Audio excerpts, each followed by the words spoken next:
Hello बच्चों, कैसे हैं आप सब। आई होप अच्छे होंगे और अपनी पढ़ाई भी अच्छे से कर रहे होंगे। अतुल मैथ्स लर्निंग प्लेटफॉर्म पर आपका बहुत बहुत स्वागत है। तो आप लोग इस टाइम पे अगर जीडी की तैयारी कर रहे हैं तो इस क्लास से जुड़ना ना भूलें। क्लास की टाइमिंग है डेली 11 बजे। तो डेली 11 बजे मॉर्निंग में ये क्लास होती है और इस क्लास में हम लोग जो प्रीवियस ईयर पेपर हैं, यानी कि जो एसएससी जीडी का इससे पहले एग्ज़ाम हुआ था, उसमें पूछे गए जो मैथ्स के क्वेश्चन हैं उनको हम डिस्कस करते हैं। डेली की एक क्लास में एक शिफ्ट में जो पूछे गए क्वेश्चन हैं उनको हम देखते हैं। तो आज के मतलब इस क्लास में हम देखते हैं कि हाँ कौन सा हम पेपर जो है डिस्कस करने वाले हैं। तो ये है आपका कांस्टेबल जीडी एग्जामिनेशन का जो पेपर हुआ था 22/2/2024 को। शिफ्ट 4 है, 5 PM से 6 PM के बीच वाला पेपर जो है आज हम यहाँ पर डिस्कस करने वाले हैं। इससे पहले भी कई क्लासेस हो चुकी हैं, तो जो लोग आज मेरे साथ में चैनल पे जुड़ रहे हैं वो लोग इसके पहले की क्लासेस भी देखें, क्योंकि 4 फरवरी से आप लोगों का एग्ज़ाम है। तो टाइम बहुत कम बचा हुआ है और आप लोग जितनी ज़्यादा प्रैक्टिस कर सकते हो उतना करोगे इस टाइम पे। तो चलो आज के हम इस क्लास में अपना पहला क्वेश्चन देखते हैं। तो हमारा यहाँ पर आज का पहला क्वेश्चन है, ये है चक्रवृद्धि ब्याज से। तो यहाँ पर कह रहा है किसी धनराशि पर 2 वर्षों के लिए चक्रवृद्धि ब्याज वार्षिक रूप से संयोजित है। तो 967.5 रुपये है। यदि ब्याज की दर 15% वार्षिक है तो वह धनराशि कितनी है, ये हमें बताना है। मतलब हमें मूलधन बताना है और हमें ब्याज दी गई है 2 साल की। अगर ब्याज दर 15% है, कभी भी अगर आपको चक्रवृद्धि ब्याज निकालना हो 15% ब्याज दर है, इसका क्या करो, सक्सेसिव निकाल लो। 15% का अगर आप सक्सेसिव निकालोगे, ये दो साल है तो 2 बार का निकालेंगे, तो ये कितना हो जाएगा, 15 और प्लस 15 हो जाएगा और प्लस बनेगा 15 × 15/100। इस पूरे को जब आप सॉल्व करोगे तो 15 और 15 30 बन जाएगा। यहाँ पर 225/100 का मतलब 2.25 बनेगा। 30 के साथ में 2.25 जोड़ोगे तो हो जाएगा 32.25%। मतलब जो टोटल ब्याज है वो कितना मिलेगी, 32.25% मिलेगी। और इसी का हमें मान दिया गया है 967.5 रुपये। तो इसके बराबर कर दो, 967.5 रुपये के बराबर कर दो। तो यहाँ से आप 1% का मान पहले निकाल लो। 1% का मान निकालेंगे तो हो जाएगा 967.5 और बटे में हो जाएगा 32.25। यहाँ पर आप ऊपर नीचे चाहो तो 100 से मल्टीप्लाई करके जो दशमलव है इसको हटा लो, तो हो जाएगा 96,750 और बटे में आ जाएगा 3225। 3225 होगा। अब 3225 को अगर हम इसको डिवाइड करेंगे तो ये देखो, ये 3225 पे अगर 3 से गुणा करेंगे, हम 3 से गुणा करेंगे तो ये आएगा 9675। मतलब ये 3 बार जाएगा और बाकी एक जीरो और है, जो टोटल चला जाएगा 30 बार। 1% का मान 30 आ गया यहाँ से हमें मिल गया 1% का मान 30। और हमसे क्या पूछा गया, मूलधन पूछा गया, यानी कि धनराशि पूछी गई है। मूलधन कितना होता है, 100%। तो 1% का मान 30 है, तो 100% का मान निकालेंगे, 100 से दोनों तरफ गुणा हो जाएगा, 3000 रुपये आंसर आएंगे। ठीक है, 3000 रुपये आंसर आएंगे, जो कि हमें दूसरे ऑप्शन में दिया गया है। यही इस क्वेश्चन का आंसर हो जाएगा। चलो इसके बाद में फिर अगला क्वेश्चन देखते हैं हम, दूसरा नंबर का। दूसरा क्वेश्चन यहाँ पर जो है विभाज्यता का है। करेक्ट, कौन सी संख्या जो है 9 से विभाज्य है। तो 9 से विभाज्य हमें संख्या बतानी है जिस संख्या के अंकों का योग 9 से कट जाए, वो संख्या भी जो है 9 से विभाजित हो जाएगी। इसके अंकों को जोड़ेंगे 4 1 5 3 8 1 9, ये 9 हो रहा है, ये 9 से कट जाएगी। बस यही हमारा आंसर हो गया। ठीक है, बाकी कुछ चाहो तो चेक कर सकते हो। देखो ये आएगा 2 1 2 3 5 8 4 12, तो 12 आ रहा तो ये तो कटेगा नहीं। उसके बाद में यहाँ पर 4 1 5 2 7 4 11 आएगा, ये भी नहीं कटेगा। और इसके अंकों को जोड़ोगे तो 1 4 5 7 12 और 4 16, ये 16 आएगा, ये भी नहीं कटेगा। तो हमारा यहाँ पर पहला ऑप्शन आंसर हो जाएगा। ठीक है, पहला ऑप्शन यहाँ पर हमारा आंसर होगा। चलो इसके बाद में फिर अगला क्वेश्चन देखते हैं हम। अगला हमारा है 3 नंबर का क्वेश्चन। यहाँ पर कह रहा है वस्तु का क्रय मूल्य जो है 360 रुपये है। अगर लाभ प्रतिशत जो है 8% है तो लाभ का मूल्य कितना है, यानी कि हमें रुपए में लाभ बताना है बस। तो देखो 360 रुपये क्रय मूल्य है। लाभ या हानि हमेशा क्रय मूल्य पर निकालते हैं। तो 360 का कितना निकलेगा, 8% निकलेगा। 8% निकलेगा, एक जीरो यहाँ पर काट दो। बाकी यहाँ पर क्या होगा, 8 को 36 से गुणा करके 10 से और भाग कर दो। 36 को 8 से गुणा करेंगे तो आ जाएगा 288, और इसको 10 से भाग कर देंगे मतलब 28.8 रुपये आ जाएगा। 28.8 रुपये आ जाएगा क्या लाभ का मूल्य। तो ये पहला ऑप्शन जो हमें दिया गया है यही इसका आंसर हो जाएगा। चलो इसके बाद में फिर हम अगला क्वेश्चन देखते हैं। अगला हमारा 4 नंबर का क्वेश्चन है। यहाँ पर हमसे बोला गया कह रहा है एक व्यक्ति को 6 किलोमीटर प्रति घंटा की चाल से चलता है और 4 घंटे में एक निश्चित दूरी तय करता है। तो देखो 4 घंटे में कितना दूरी तय करेगा, 6 किलोमीटर प्रति घंटा चाल है और समय 4 घंटे है, तो दूरी कितनी हो जाएगी, 6 गुणे 4 मतलब 24 किलोमीटर। 24 किलोमीटर की दूरी को ये तय करता होगा। कह रहा है कि आगे अगर वही व्यक्ति जो है वह व्यक्ति अपनी चाल को बढ़ाकर 8 किलोमीटर प्रति घंटा कर दे तो समान दूरी को मतलब इसी 24 किलोमीटर को तय करने में कितना समय लगेगा। अब हमें समय निकालना, तो 24 बटे क्या हो जाएगा, 24 जो है दूरी है, दूरी बटे चाल कर दो। चाल अब कितनी हो जाएगी, 8 किलोमीटर प्रति घंटा। तो हमें यहाँ से मिल जाएगा टाइम यानी कि समय। 24 को 8 से भाग करोगे 3 घंटा हमारा आंसर आ जाएगा। तो 3 घंटे इसको लग जाएंगे अगर ये 8 की स्पीड से दूरी को तय करेगा तो। चलो इसके बाद में फिर हम अगला क्वेश्चन देखते हैं। अगला हमारा है 5 नंबर का क्वेश्चन। यहाँ पर हमसे कह रहा है 11 पुरुषों के एक समूह की औसत आयु जो है 53 वर्ष है। 2 पुरुष समूह छोड़ देते हैं और समूह की औसत आयु में 1 वर्ष की वृद्धि हो जाती है। समूह छोड़ने वाले 2 पुरुषों की औसत आयु कितनी है ये हमें बताना है। देखो 11 लोगों की औसत आयु अगर 53 साल थी, 2 लोग जा रहे हैं तो उन दोनों की का भी तो औसत तो 53 ही रहा होगा। अगर उनका औसत 53 था तो वो दोनों जा रहे हैं तो कितना आयु लेकर के जाएंगे, 2 गुणे 53, क्योंकि एक जाता तो 53 केवल घटता, लेकिन 2 लोग जा रहे हैं तो 2 गुणे 53 कम हो जाएगा। लेकिन क्या हो रहा है, देखो आगे कंडीशन करा, उनके जाने से जो औसत आयु है उसमें 1 वर्ष की वृद्धि हो रही है। 11 लोग थे, इसमें से 2 लोग चले जाएंगे तो कितने बचेंगे, 9 लोग बचेंगे, और 9 लोग बचेंगे तो इनकी आयु क्या होगी, 1-1 साल बढ़ जाएगी, मतलब कि 9 साल की वृद्धि हो रही है। अगर लोगों के निकलने से आयु में वृद्धि हो रही है, कहने का मतलब क्या होगा, इन लोगों ने जो है पहले जो लोग थे यानी जो 9 लोग थे उनमें से जो है उन लोगों से इन्होंने 1-1 साल उधार लिया था, इन दोनों ने मिल करके।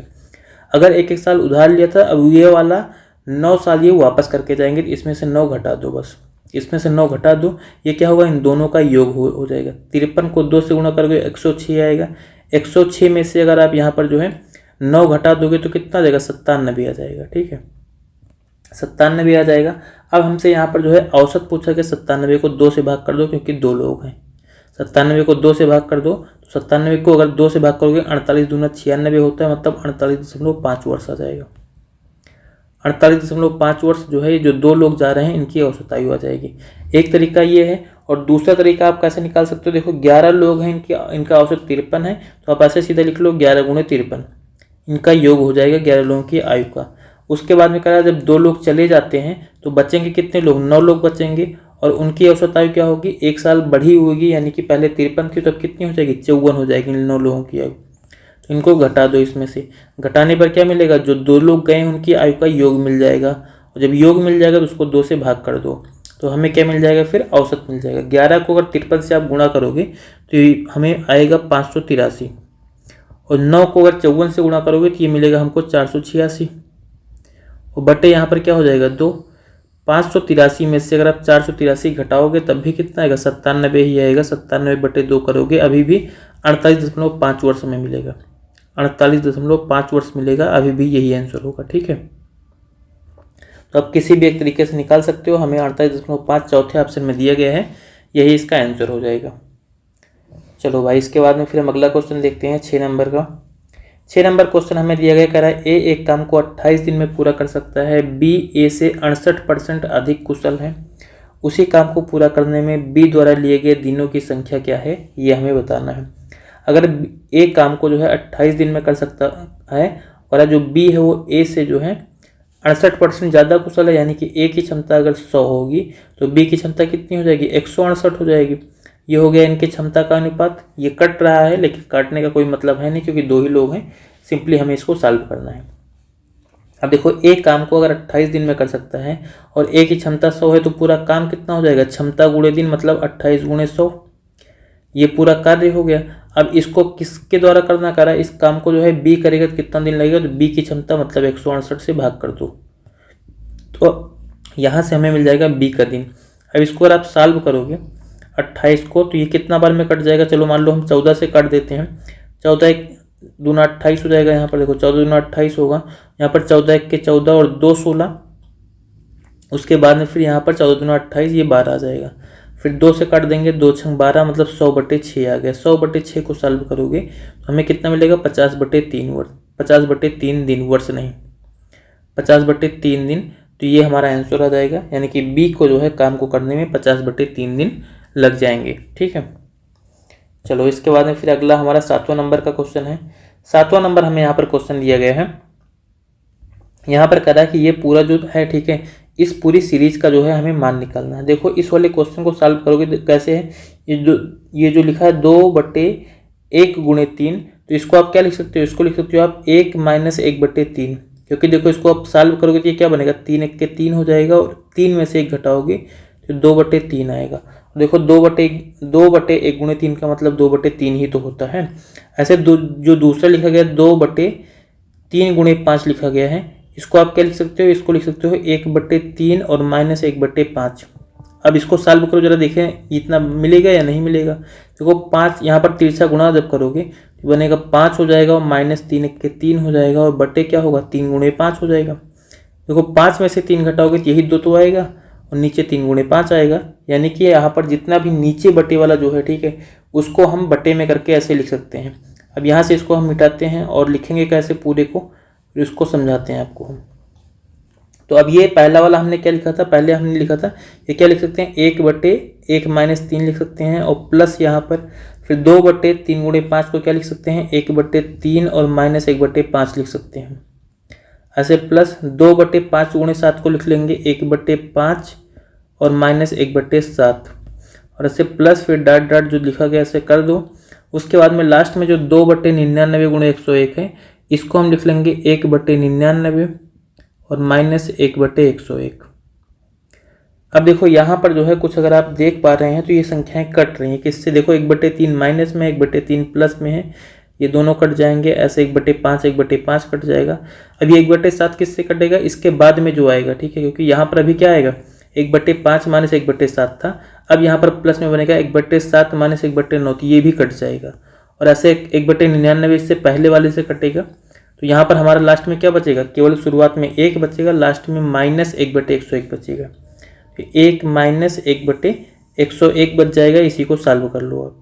यहाँ पर क्रॉस मल्टीप्लाई करके जो है सॉल्व करोगे तो ये हो जाएगा 101 में से 1 घटाएंगे तो ये बन जाएगा 100 और बटे में 101। तो 100/101 हमारा आंसर हो जाएगा, जो कि हमें चौथे ऑप्शन में दिया गया है। ठीक है, तो ये इस क्वेश्चन का आंसर हो जाएगा। ये सीरीज है, इनको आपको ऐसे ही सॉल्व करना पड़ता है, थोड़ा सा ध्यान रखना होगा। ठीक है, चलो अगला हमारे यहाँ पर क्वेश्चन है 8 नंबर का। 8 नंबर क्वेश्चन हमें यहाँ पर जो है दिया गया है, कह रहा है कि अनिल जो है एक काम को 80 दिन में पूरा कर सकता है। अनिल 30 दिनों में काम का कुल कितना प्रतिशत भाग जो है पूरा कर पाएगा? तो अगर 80 दिनों में कर पाता है, 30 दिनों में कितना काम करेगा? हम ऐसे मान लेते हैं जो अनिल है इसकी क्षमता 1 है। अनिल की क्षमता हम 1 मान लेते हैं। कार्य कितना हो जाएगा? 80 दिन में करता है, 80 × 1 पूरा कार्य कितना हो जाएगा? 80 हो जाएगा। और 30 दिन में कितना काम करेगा? 30 यूनिट काम करेगा। 30 दिन में 30 यूनिट काम करेगा। पूरा काम कितना है? 80 यूनिट है।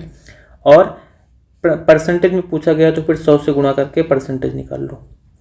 यहाँ पर देखो 1 0 से ये वाला 0 कट जाएगा। 8 से अगर 100 को काटोगे तो आएगा 12.5, मतलब 12.5। ठीक है, अब 12.5 को 3 से गुणा कर दोगे तो 12 × 36 और 5 × 15, मतलब 37.5% आ जाएगा। 37.5% आ जाएगा। यही हमारा आंसर होगा। तीसरे ऑप्शन में हमको यहाँ पर दिया गया है।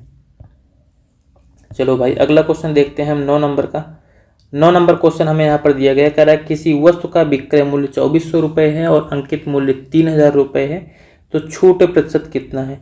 देखो 2400 रुपये में बेचा जाता है सामान और लिखा उस पर 3000 रुपये है, तो छूट कितने की दी जा रही है? 600 रुपये की दी जा रही है। कितने पर? 3000 रुपये पर।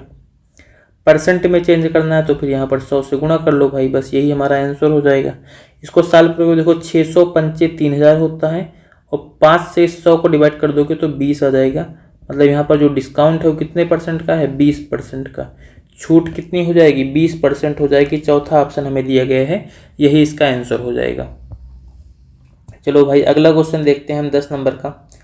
10 नंबर क्वेश्चन हमें यहाँ पर दिया गया, कह रहा है एक वृत्त की परिधि और व्यास के बीच का जो अंतर है वो 12 सेंटीमीटर है, तो वृत्त का क्षेत्रफल कितना है ये हमें बताना है। देखो परिधि का फार्मूला क्या होता है, ये होता है 2πr, और व्यास क्या होता है, ये होता है 2r। इन दोनों के बीच जो अंतर है, डिफरेंस है, वो 12 सेंटीमीटर है।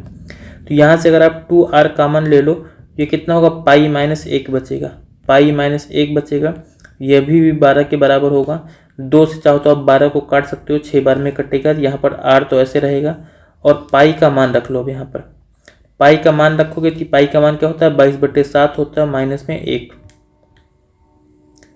बराबर यहाँ पर 6 है। इसको सॉल्व कर लो आप, तो r और इंटू क्या होगा, 7 में से 22 घटाओ, यानी 7 और 22 में से 7 घटाओगे तो आ जाएगा 15/7 बराबर हो जाएगा 6। इसको अगर आपको अब आगे सॉल्व करना है तो फिर मान लो 3 से काट देते हैं, 3 दूनी 6 और 3 पचे 15, कितना हो जाएगा, 7 दूनी 14/5, मतलब r का मान कितना आ जाएगा, 14/5 हो जाएगा। अब हमसे क्षेत्रफल पूछा गया, क्षेत्रफल क्या होता है, πr², वृत्त का क्षेत्रफल होता है। तो पाई का मान क्या हो जाएगा, 22/7, और r की जगह पर 14/5 2 बार रखेंगे क्योंकि स्क्वायर है। 14/5 है, यहाँ पर हम 2 लिख रहे हैं गलती से।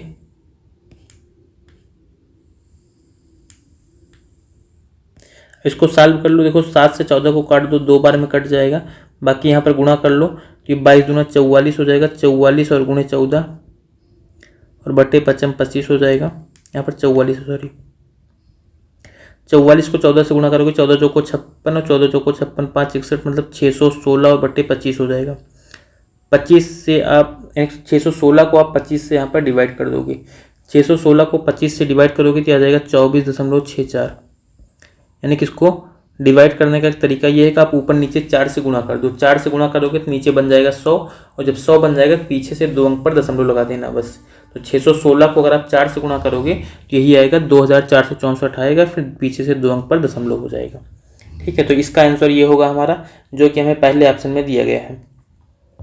चलो अगला क्वेश्चन देखते हैं, इसके बाद में फिर हम 11 नंबर का। तो भाई 11 नंबर क्वेश्चन हमारा यहाँ पर दिया गया है, करा किसी वस्तु पर जो है लगाए गए कर में 17% की कमी की जाती है तो उसकी खपत में 17% की वृद्धि होती है, राजस्व में प्रतिशत परिवर्तन ज्ञात कीजिए। देखो यहाँ पर जो है इसको सक्सेसिव से निकाल लो, कर को कितना परसेंट कम करा, 17%, तो खपत में कितना परसेंट वृद्धि हो रही है, 17% की। सबसे पहले -17 हो गया, और फिर क्या हो रहा है, +17 हो रहा है, और फिर यहाँ पर क्या होगा, ये हो जाएगा, यहाँ पर देखो वैसे फार्मूले में प्लस होता है, और फिर से यहाँ पर क्या होगा, वही एक बार -17 हो रहा है और एक बार +17 हो रहा है, और बटे में क्या बन जाएगा हमारा, 100 बन जाएगा। ये टोटल चेंज यही आएगा। देखो ये दोनों तो कैंसिल हो जाएगा, -17 को +17 से गुणा करोगे तो आएगा -289 और बटे में 100। अब यहाँ पर इसको 100 से डिवाइड कर दोगे तो आ जाएगा -2.89%। ये माइनस जो साइन है ये दर्शाता है ये कमी होगी। ठीक है, तो कमी कितनी की होगी, 2.89% की कमी होगी। 2.89% तो हमारा आंसर है, लेकिन माइनस जो है कमी को दिखाएगा, तो -2.89% का मतलब है कि 2.89% की कमी हो जाएगी, जो राजस्व परिवर्तन में प्रतिशत की इतने परसेंट की जो है कमी होगी। ठीक है, चलो इसके बाद में फिर हम अगला क्वेश्चन देखते हैं 12 नंबर का। 12 नंबर क्वेश्चन हमें दिया गया, कह रहा है अभिषेक जो है अपने लैपटॉप का मूल्य क्रय मूल्य से 50% अधिक अंकित करता है, वह अपने ग्राहक को अंकित मूल्य पर 30% की छूट देता है, तो लाभ प्रतिशत कितना है ये हमें बताना है। तो देखो सीधा सा यहाँ पर आप लिख लो कि लैपटॉप का क्रय मूल्य जो है 50% अधिक अंकित करता है, यानी कि अगर सीपीयू उसका जो है 100 रुपये है, क्रय मूल्य 100 रुपये, तो कितना लिख देगा उस पर, अंकित मूल्य कितना रखेगा, 50% ज़्यादा, 100 का 50% 50 आता है, मतलब 150 रुपये लिखेगा। उसके बाद में क्या करेगा, 30% की छूट देगा, 150 का अगर आप 30% निकालोगे तो कितना आ जाएगा, ये 30% की छूट दे रहा है तो 15 या 45 आ जाएगा। ठीक है, यही तो आएगा कि 150 का अगर आप 30% निकालोगे तो 2 जीरो कट जाएगा, 15 या 45 आएगा, यानी कि जब जो सेलिंग प्राइस हो जाएगा वो क्या होगा, 150 में से 45 घटाओगे तो 105 रुपये होगा, मतलब विक्रय मूल्य कितना है, 105 रुपये है। अब हमसे यहाँ पर पूछा गया लाभ प्रतिशत कितना है, तो देखो 100 रुपये का सामान जो है ये 105 रुपये में बेच रहा है, तो 5 रुपये का फ़ायदा हो रहा है इसको, 5 रुपये का फ़ायदा हो रहा है। कितने पर फ़ायदा हो रहा है, 100 पर, और कभी भी अगर आप 100 पर परसेंटेज निकालते हो तो जितने का निकालोगे उतना ही आएगा, तो निकाल भी लेते हैं, मान लो 100 से 100 कट जाएगा और 5% हमारा आंसर आ जाएगा। तो जो प्रॉफिट परसेंटेज है वो कितना है, 5% का। ठीक है, अगला हमारा क्वेश्चन यहाँ पर 13 नंबर का है और 13 नंबर क्वेश्चन हमें यहाँ पर दिया गया है। कह रहा है पी क्यू और आर का अनुपात ये 6, 5 और 9 दिया गया। कह रहा है उनका योग 400 है, तो पी और आर के बीच का अंतर कितना है ये हमें बताना है। इनका योग जरा करो, 6, 5, 11, 9, 20। इनका योग तो हमारा 20 हो रहा है, लेकिन क्वेश्चन में 400 दिया गया, 20 का मान 400 के बराबर कर देंगे। 1 का मान निकालोगे, 20 को 20 से गुणा करते हैं 400 आता है, मतलब 1 का मान 20 आ जाएगा। हमसे पूछा गया पी और आर का, सॉरी यहाँ पर अंतर किसका पूछा गया, पी और आर का। हाँ, इसी का अंतर पूछा गया। देखो पी कितना है, 6 है, और आर कितना है, 9 है। 6 और 9 के बीच में कितने का अंतर है, इन दोनों के बीच में 3 का डिफरेंस है। तो हमें से 3 का मान पूछा गया, 1 का मान 20, तो 3 का मान कितना हो जाएगा, 20 या 60। 3 का मान 60 हो जाएगा, यही हमारा आंसर होगा। हमें तीसरे ऑप्शन में ही 60 जो है दिया गया है। चलो अगला क्वेश्चन देखते हैं इसके बाद में फिर हम। चलो ये हमारा क्वेश्चन है यहाँ पर करा 21.84 के 66.67% के 7.14% का मान कितना है ये हमें बताना है। देखो यहाँ पर आपको ध्यान रखना है कि जो 66.67% है इसका मान क्या होता है, तो इसका मान 2/3 होता है। और यहाँ पर जो 7.14% दिया गया इस पूरे का मान क्या होता है, तो इस पूरे का मान जो है 1/14 होता है। तो ये इतना आपको जो है ध्यान रखना है। तो अब यहाँ पर जो है इसका इतना परसेंट निकालना है, तो परसेंट ना निकाल के सीधा आप इसका इतना गुना निकालोगे, यानी 21.84 दिया गया है, इसका 66.67% का मतलब है इसका जो है 2/3 गुना कर दो, और गुणे फिर से का जो है 7.14% का मतलब क्या है, इसका 1/14 गुना कर दो। अब इसके बाद में हम इसको सॉल्व कर लेंगे। जब सॉल्व करेंगे तो देखो 2 से 14 को काटेंगे तो यहाँ पर कितना आ जाएगा, 7 आ जाएगा। तो ये पूरा हमारा कितना बन गया, ये हमारा आगे बन जाएगा, यहाँ पर आगे हमारा यहाँ पर बन जाएगा 21.84 और बटे नीचे क्या बन जाएगा, 7×21 बन जाएगा। अब इसको आगे फिर से जो है डिवाइड कर दो, ठीक है। जब डिवाइड करेंगे 21 से काटेंगे, 21 के 21, यहाँ पर 21 के 21, फिर 0.84 में जो है पहले 0 बार लेकर के जाएंगे, फिर 2184 मतलब 1.04। 1.04 क्या हो जाएगा, यहाँ पर हमारा आंसर हो जाएगा, जो कि हमें पहले ऑप्शन में दिया गया है। चलो भाई इसके बाद में फिर अगला हम क्वेश्चन देखते हैं 15 नंबर का। तो 15 नंबर हमारा क्वेश्चन यहाँ पर है, कह रहा है एक बैग का विक्रय मूल्य जो है 1056 रुपये है और लाभ प्रतिशत जो है 20% है। तो अगर विक्रय मूल्य 800 रुपये हो तो हानि प्रतिशत कितना होगा ये हमें बताना है। अगर 20% लाभ है और 100% सीपी रहा होगा, मतलब विक्रय मूल्य कितना होगा, 120%। 120% का ही मान हमें दिया गया 1056 रुपये। तो यहाँ से आप मतलब कि पहले क्रय मूल्य निकाल लो। अब क्रय मूल्य निकाल लेंगे तो हमें 10% का मान निकालना होगा। 12 से काट दो, सॉरी 100% का, तो 12 से पहले यहाँ पर काटेंगे 10% आएगा। 12 से अगर इसको काटेंगे तो 12×8 = 96। उसके बाद में फिर यहाँ पर कितना बचेगा, 9 बचेगा, फिर से 12×8 = 96। 10% का मान 88 आ गया। 100% का अगर आप मान यहाँ से मान निकालोगे तो कितना आ जाएगा, 880 आ जाएगा, क्योंकि दोनों तरफ 10 से गुणा करेंगे। यानी कि 880 रुपये ये क्या है, यही क्रय मूल्य है। क्रय मूल्य ये होकर है, विक्रय मूल्य अगर 800 रुपये है तो कितना हानि होगी, 800 रुपये अगर सीपी हो जाएगा, सॉरी एसपी हो जाएगा, मतलब विक्रय मूल्य, तो क्या हो रहा है, इसको 80 रुपये का घाटा हो रहा है। कितने पर, 880 रुपये पर। परसेंट में चेंज करना है तो फिर 100 से गुणा करके यहाँ पर परसेंटेज निकाल लो। यहाँ पर देखो 1 0 और 1 0 कट ही जाएगा। यहाँ पर बचेगा कितना, ये हो जाएगा 800/88। 800/88 हो जाएगा, सॉरी यहाँ पर 800 होगा ऊपर, नीचे 88 होगा, इतना परसेंट आ जाएगा। 8 से काट दो, ये 11 बार में कटेगा, ये ऊपर जो है 100 आ जाएगा, मतलब 100/11। और 100/11 को अगर आप सॉल्व करोगे तो आ जाएगा 9.09%। 9.09% हमें पहला ऑप्शन दिया गया है, यही इसका आंसर हो जाएगा, ठीक है। चलो इसके बाद में फिर अगला क्वेश्चन देखते हैं हम। अगला हमारा क्वेश्चन है कि स्मूदी की एक रेसिपी में जो है फल और दही का अनुपात 5:2 है तथा दही और शहद का अनुपात जो है 3:1 है। रेसिपी में फल और शहद का कितना अनुपात है ये हमें बताना है। ये स्मूदी क्या होती है, आप लोग बताओगे, कुछ आप लोग बना के खिलाओगे मुझको, क्या है ये, मुझे तो पता ही भी नहीं है कि स्मूदी होती क्या है, बट चलो देखते हैं, हमें क्वेश्चन सॉल्व करना है। यहाँ पर स्मूदी की जो रेसिपी है उसमें क्या कर रहा है कि फल है और यहाँ पर क्या है, दही है और साथ में शहद है, 3 चीज़ें हैं। पहले तो हमें यहाँ पर फल और दही का अनुपात 5:2 दिया गया, मतलब यहाँ पर 5 रख लो, यहाँ पर 2 रख दो। और फिर हमसे क्या बोला गया है, और हमसे बोला गया है कि यहाँ पर दही और शहद का जो अनुपात है 3:1 है, मतलब दही की जगह पर 3 और शहद की जगह पर 1। ये हो गया।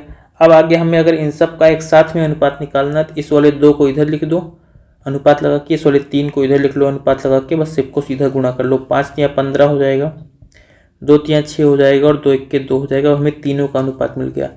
अब हमसे जो पूछा गया उसको लिख देंगे। फल और शहद का अनुपात पूछा गया। देखो फल कितना है 15 और शहद कितना है 2, तो 15:2 हमारा आंसर हो जाएगा, जो कि हमें पहले ऑप्शन में यहाँ पर दिया गया है। ठीक है, चलो इसके बाद में फिर हम अगला क्वेश्चन देखते हैं 17 नंबर का। 17 नंबर क्वेश्चन हमें यहाँ पर दिया गया, कह रहा है ऐसी कितनी 2 अंक की संख्याएं हैं जो 8 से विभाज्य हैं। तो कभी भी आपको ऐसी संख्याएं निकालना हो तो यहाँ पर देखो ऐसे क्वेश्चन में क्या करेंगे, हम पहली संख्या देखते हैं जो 8 से विभाज्य है, वो भी 2 अंक की हो। तो पहली संख्या क्या आती है, देखो 8 की जब टेबल पढ़ोगे 2 अंक शुरुआत कहाँ से होता है, 10 से शुरू होता है, और 8 दूनी 16 होता है। मतलब पहली संख्या क्या हो जाएगी, 16 हो जाएगी, जो 8 से विभाज्य है। मतलब ये कैसे बनता है, 8 गुणे 2 से बनता है। और उसके बाद में 2 अंक की सबसे बड़ी संख्या कौन सी होती है, 99 होती है। तो 99 के पास में कौन सी ऐसी संख्या होगी जो 8 से कट जाएगी, तो हमें पता है 96 कटता है। 96 कटता है, 96 कैसे बनेगा, 8 गुणे 12 से बनेगा, 8 गुणे 12 से बनेगा। अब हमें यहाँ पर जो है कुल संख्याएं निकालनी है। अगर हमें यहाँ पर कुल संख्या निकालनी है, देखो यहाँ पर जो है 8 से तो कट रही है, 8 से यहाँ पर ये कितना बार, 2 बार में कट रही है, और ये 12 बार में कट रहा है। ठीक है, तो 12 और 8, इन 12 और 2 को घटा दो, या फिर देखो ऐसे याद रखो कि जो बड़ी वाली संख्या होगी उसमें से क्या है, जो छोटी संख्या उससे एक कम घटाएंगे। जैसे यहाँ पर 2 है, जिसमें से क्या करो, 1 केवल घटाओ, 12 में से 1 घटाओ, मतलब 11 संख्याएं। 11 संख्याएं क्या हो जाएंगी, यहाँ पर हमारा आंसर हो जाएंगे। कभी भी अगर आपको ऐसा कोई संख्या, ऐसा क्वेश्चन मिलता है तो हमेशा इस टाइप से लगाना होगा। ठीक है, कि उससे जो है विभाजित संख्याएं निकाल लो, सबसे छोटी वाली, सबसे बड़ी वाली, फिर जो है जितना जितना बार आप टेबल लेकर के गए हो उनको चाहे तो घटा के फिर एक जोड़ लो लास्ट में, और या फिर जो है एक कम घटा दो, तब भी जो है आंसर आपको मिल जाएगा। ठीक है, चलो इसके बाद में हम अगला क्वेश्चन देखते हैं 18 नंबर का। धीरे धीरे हम अपने जो है लास्ट क्वेश्चन की ओर भी बढ़ रहे हैं। अगर एक व्यक्ति ने 24% की वार्षिक दर पर एक साधारण ब्याज पर जो है कुछ धनराशि ऋण पर दी, 5 वर्षों में प्राप्त ब्याज ऋण पर दी गई धनराशि से 1200 रुपये अधिक हो जाता है, तो ऋण पर दी गई धनराशि कितनी है। देखो कभी भी अगर आपको साधारण ब्याज निकालना है तो आपको ये ध्यान रखना कि दर कितनी है और समय कितना है। दर को समय से गुणा करोगे तो हमें जो है ब्याज मिल जाएगी, वो भी परसेंट में। तो यहाँ पर देखो दर 24% है और समय 5 वर्ष है, मतलब कितना ब्याज मिलेगी, 120% ब्याज मिलेगी। और मूलधन कितना होता है, 100% होता है। मूलधन अगर 100% होता है और ब्याज 120% मिल रही है, तो क्या होगा कि मूलधन से कितना ज़्यादा मिल रही है, 20% ज़्यादा मिल रही है। मूलधन से 20% ज़्यादा मिल रही है। क्वेश्चन में यही तो दिया गया कह रहा है कि मूल राशि से जो है 1200 रुपये अधिक हो जाती है। मतलब इसी 20% का मान क्या है, 1200 रुपये दिया गया है हमको।